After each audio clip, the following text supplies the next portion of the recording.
So welcome po sa ating parts 2 and 3 ng ating study on the Book of Psalms for our worship leading series. Ang contents po, again, ng ating pinag-aaralan ay from part 1, pinag-aaralan po natin yung objectives at saka introduction to the Book of Psalms. For today, we'll be looking into part 2 and part 3.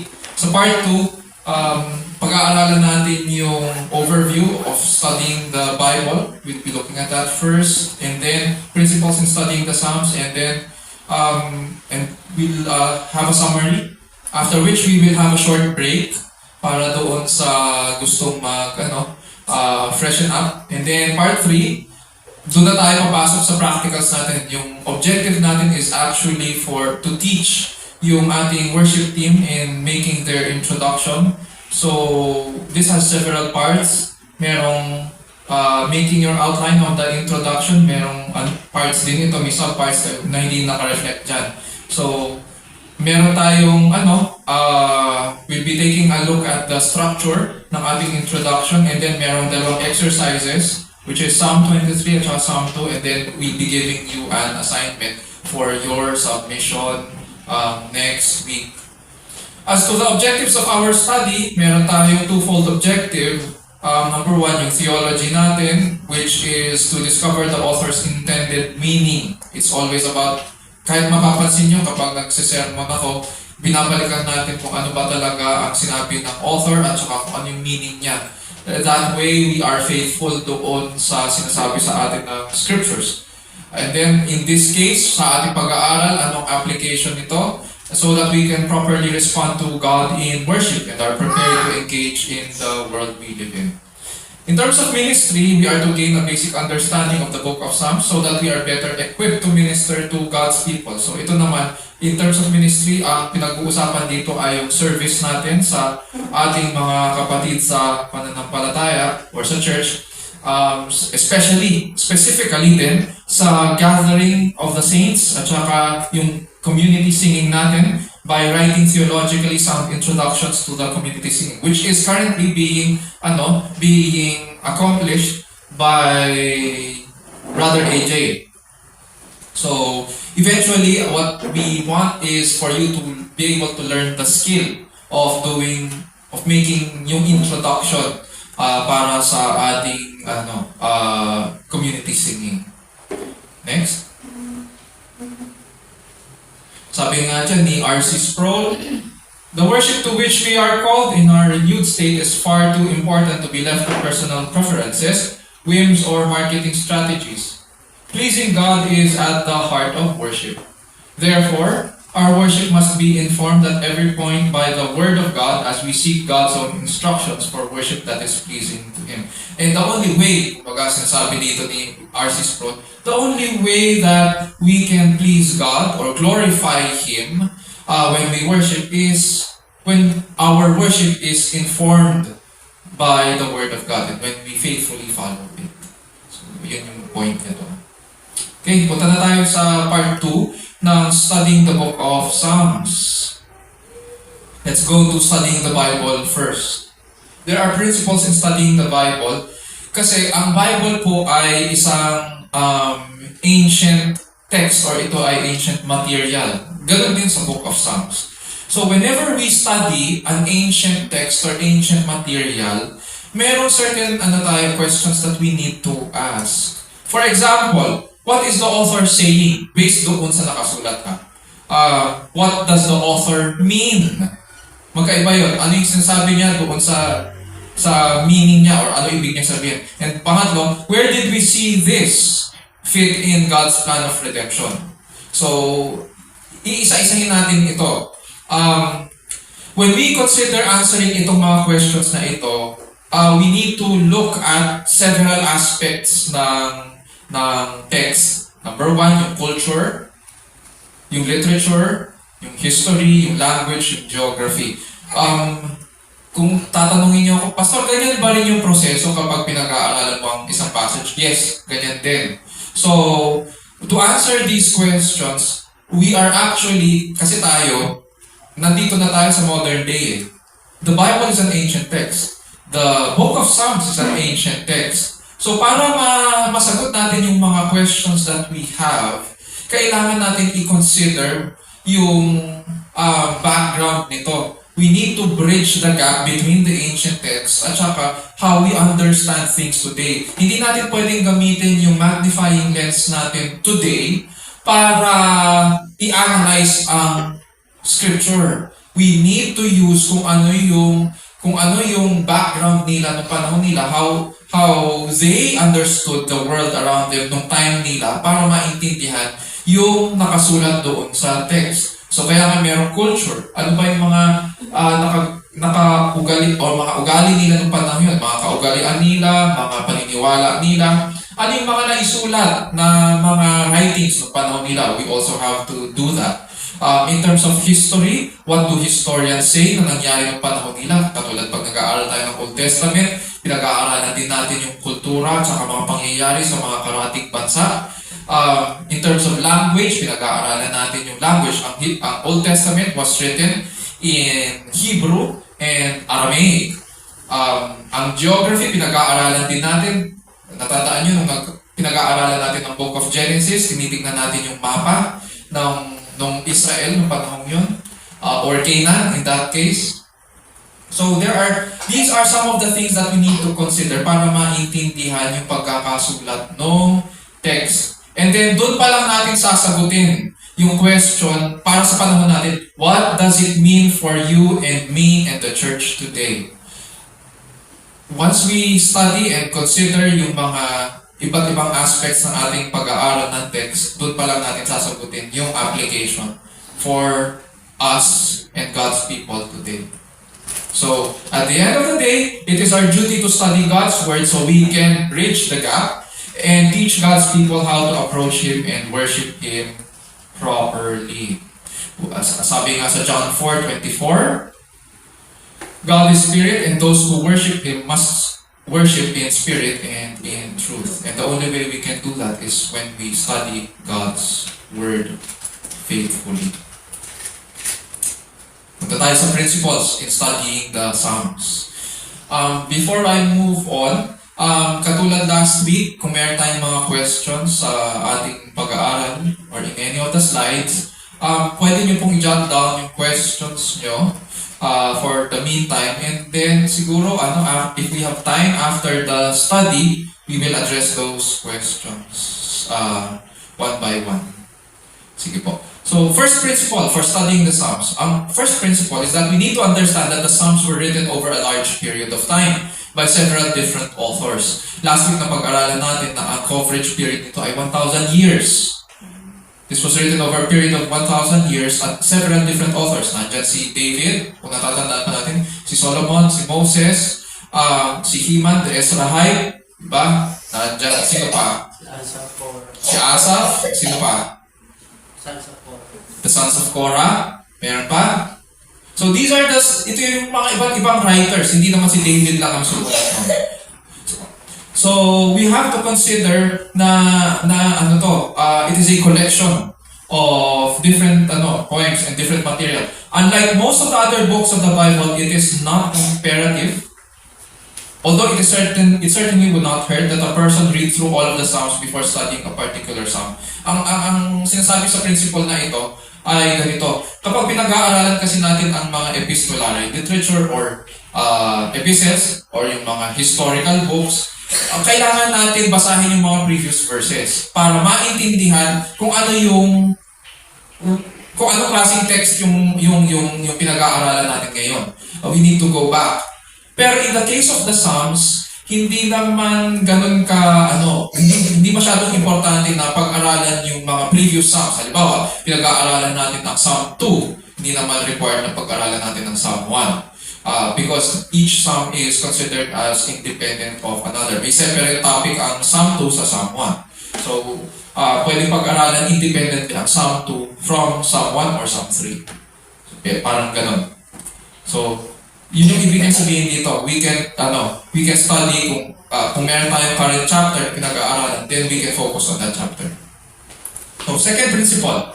Punta tayo. Understand that the Psalms are Hebrew musical poems and should be interpreted in light of this fact. So poetic literature ito, it should not be treated as as history, or it should not be treated as epistles. Iba ang categories nun. Ito, when we talk about poetry, we're talking about emotions. We're talking about the heart. So then it should be interpreted in light of this fact na ano siya. These are poems. And may mga principles involved when interpreting poetry. Number 3, most of the Psalms were meant to be sung, not read. So, ginagamit siya sa worship. Tanong sa akin ni Ate Luz last week. So, Pastor, ibig sabihin, kung kinakanta nila ito, ibig sabihin, kumanta rin probably ang Panginoong Jesus. Yes, ginagamit ito sa worship nila para sa pag-awit din. So, yes, I would say na since he worshiped during his time on earth, then he sang the Psalms as well. Next slide, please. Okay, medyo makikita nyo na medyo heavy, text heavy yung slide na ito. Pero basically, ang pinipinpoint ng slide na ito is that may mga musical terms na ginagamit ang mga Psalms. For example, yung makikita yung musical term, yun yung nasa leftmost column, tapos yung possible description nila. The reason I say it is a possible description because many of them ay hindi sure din ang mga scholars on kung ano yung use talaga nila nung time when it was written. For example, sabi nila, yung salitang Selah, makikita natin yun in several Psalms, katulad sa Psalm 66:4. It appears 71 times doon sa Book of Psalms, and it may refer to a musical notation. It is, pag sinabing Selah minsan, pwede sabihin rest. Or wala kang sasabihin doon, walang tutugtugin doon sa part na yun, yung may Selah. Meron pa tayong makikita na salitang alamot, and it may refer to the music pitch or yung high note or soprano. Pag kinanta yung part na yun, malamang pataas yung tono. Meron pang mga term katulad ng gitith, it may refer to an instrument. Sabi nila, it may, kasi hindi sila sigurado kung anong klaseng instrument din yun. Meron term katulad ng higayon, sa Psalm 9:16 and 19:14 at saka 92:3. Sabi nung iba, it means the murmuring tone of the harp. So malamang baka background music itong higayon. Habang nire-recite yung tula, may background music. Parang katulad dito minsan, pag nagpapas ng offering plate, tumutugtog yung mga instruments on the background. Or habang nag-distribute tayo ng Lord's Supper, merong musical background, ang tinutugtog ay, ano nga title?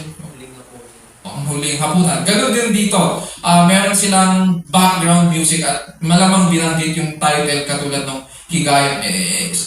In some sense, yung mga scholars sinasabi rin na pang-meditate din yung music, yung background music niya.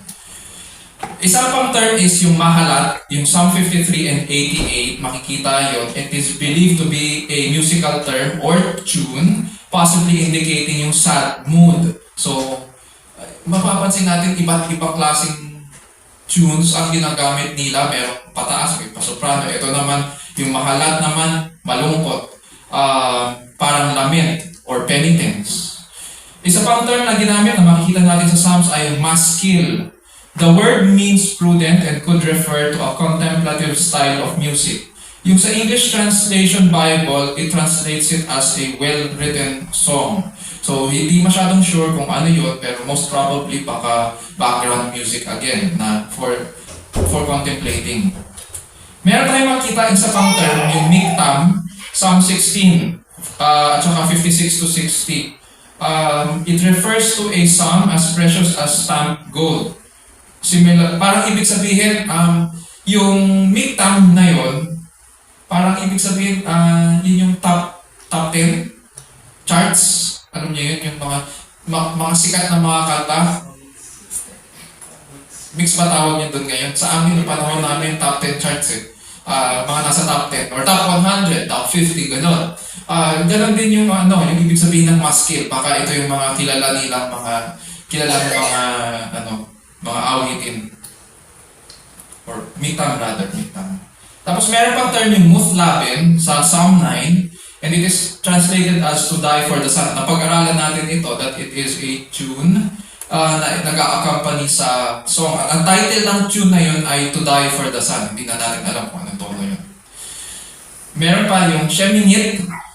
Hindi yan yung sinabi na Sheminit sa politics. Hindi yan yung sinabi ng mga Duterte, Sheminit. Ito po ay musical term which refers to a musical instrument. Parang similar daw ito sa lyre. Sa atin, ang lyre, akala natin, ang lyre, yun yung ginagamit sa band, sa mga procession, yung may hammer. Hindi yun lyre. That is actually a xylophone. Ang lyre po ay maliit na harp, strings yun. Strings ang lyre. Hindi siya hinahampas-hampas. So mali yung pagkaka-categorize nung ginagamit sa mga procession na maliit na ting ting ting ting ganon. In the may hammer, hindi lyre yun. That is actually a xylophone or mayroon pang isang term doon, glockenspiel. Tamang term doon. Pero it is not a lyre. Ang lyre is a small harp. Stringed instrument siya. Shigayon, ang last musical term na makikita natin sa Psalms, and it refers to the content of the poem. Accompanying instrument, the Psalms meter, or its musical setting. Okay. So, ibig sabihin ng Shigayon, it's possible na ito po ay parang expression in music na nagsasabi kung emphatic ba ang dapat na pagkakatugtog doon. For example na lang, sa mga awitin natin minsan mapapansin nyo, pag tumutugtog ang mga instrumentalists, mapapansin nyo na may mga awitin na dahan-dahan na nagbi-build up. Alam na mga instrumentalists to. Dahan-dahan sila nagbi-build up. Nagsisimula sila sa mellow, tapos dahan-dahan papalakas. Nagiging intense. Tapos dun sa pinakadulo, yun na yung mapapansin mo may climax na sila. Minsan ang ginagamit nila yung parang biglang binibitin nila yung background music para ma-emphasize yung climax. Ganun din dito. May emphasis, they drag the background music, tapos dahan-dahan nilang binibuild up ito papunta doon sa climax. Ang term na ginamit na Shigayon means strong emotion. So papunta yung doon. Or a vehement, impassioned poem. Yun yung mga terms, ibig sabihin ng terms sa musical terms sa Book of Psalms. I'll be providing a copy again ng material na ito para sa ating download para meron tayo study material. Principle 4. Sabi dyan, much of the language is figurative, hyperbolic, colorful, emotional, not literal. Yan yung sinasabi ko kanina. It's emotional. Figurative siya. Pag sinabing figure of speech, ano ibig sabihin ng figure of speech sa ating mga students? Pag sinabing figure of speech, ano ibig sabihin sa dali? Pag sinabing figure of speech, may nagsabi sa inyo na metaphorical, so sinabi rin na parang hinahalin tulad, no? Two different things na hinahalin tulad. So, halimbawa na lang, yung kanina sa sermon, sinabi, hinalin tulad tayo sa itlog, mga bugo, di ba? So, hindi naman sinabi na tayo ay itlog. Ang sinabi, tulad tayo sa itlog, may kabugukan tayo. So, yun yung mga figures of speech. Sometimes, ang mga figures of speech also represent the whole. So, merong mga ganon na merong isang bagay na nagre-represent sa kabuuan. Maraming klase ng mga figure of speech na kailangan natin makita kung paano nag-a-apply siya sa Book of Psalms. Hyperbolic. Pag sinabing hyperbolic, ito ay mga exaggerations. So, since exaggerations siya, we need to understand na hindi, dahil ito ay figurative and exaggeration at colorful sila, and emotional, we need to understand na hindi lahat ng pagkakabasa dito dapat ay literal. So may konteksto ito at kailangan natin maintindihan yung konteksto. When the Psalms discuss trees clapping their hands, hindi yan literal na buhay na puno na may mata, tenga at bibig at mayroong mga kamay na nagkaklap. Hindi. Ano siya? It is metaphorical, not literal. For example, next slide please. When David says, "Every night I make my bed swim with my tears," sa Psalm 6:6, hindi ito literal na naging swimming pool yung kanyang kama. He is expressing his grief in a colorful, non-literal way. Yun. Punta tayo sa principle number 5. The Psalms speak to the heart first and then to the head. It means gumagamit siya ng emotions or it evokes emotion at yun yung objective na pagkakasulat nito. Ine-express muna niya yung kanyang heart. Number 6, the Psalms are not specific doctrinal treatises. Ibig sabihin, hindi siya katulad ng mga epistles na nag-e-expound ng mga katuruan ng scripture. Hindi siya ganon. Actually, ang unang, because the Psalms, napag-aralan natin last week, 40% nito ay lament. It tells us na ang immediate context ng ating manunulat is that may pinagdadaanan siya. It's always an issue of the heart at saka emotions niya. Yun ang ine-express nito. And it is required of us na makuha natin kung ano yung pinagdadaanan niya at maintindihan yun para ma-interpret natin ng maayos itong mga passages of scripture sa poetic literature. Principle 7. Read each psalm as a unit.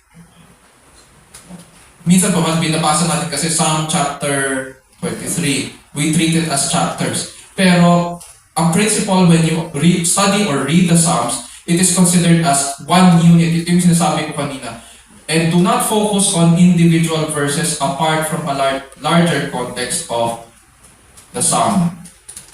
So, ibig sabihin, yung mga verses na nandoon sa isang chapter is considered as one unit. And you can study. Kaya nga ganun din ang ginagawa natin dito eh. Mapapansin niyo pag nag-aaral tayo ng Psalms or pag nagpapahayag sila mula sa aklat ng Psalms, pinag-aaralan ang sabi niyo, bakit naman napakahaba niyan? Kasi ang treatment nila sa isang buong Psalm, para maintindihan natin ang konteksto nun, kailangan basahin niya yung buong Psalm. Minsan may mga Psalms talaga na mahahaba, minsan 20 verses, so kailangan basahin. Parang katulad kanina, hindi na binasa yung buo, pero ang binasa ay yung verse 1 at saka tumalon sa 14 hanggang 29. Mahaba rin yun, di ba? So, that is why, pagdating din, ang application nito, kapag ikaw ay reader, dapat sa bahay mo pa lang, pinapractice mo na. Kung mabagal ka magbasa, dapat sa bahay binabasa mo yan, pinag-aaralan mo na yan. Hindi yung pagdating dito, doon mo palang babasahin, magdadrag yan. Dapat sa bahay pa lang, kabisado mo na at least yung half of the psalm para alam mo kung paano mo siya babasahin in front. Hindi yung kung kailan yung date of assignment mo, doon ka nakakapa. Mahirap yon. So, we treat it as one whole unit, yung isang buong psalm. Next, principle 8. When studying the imprecatory Psalms, understand that the statements about hating God's enemies are not violating other scriptural commands to love our enemies. They were not written out of personal vengeance.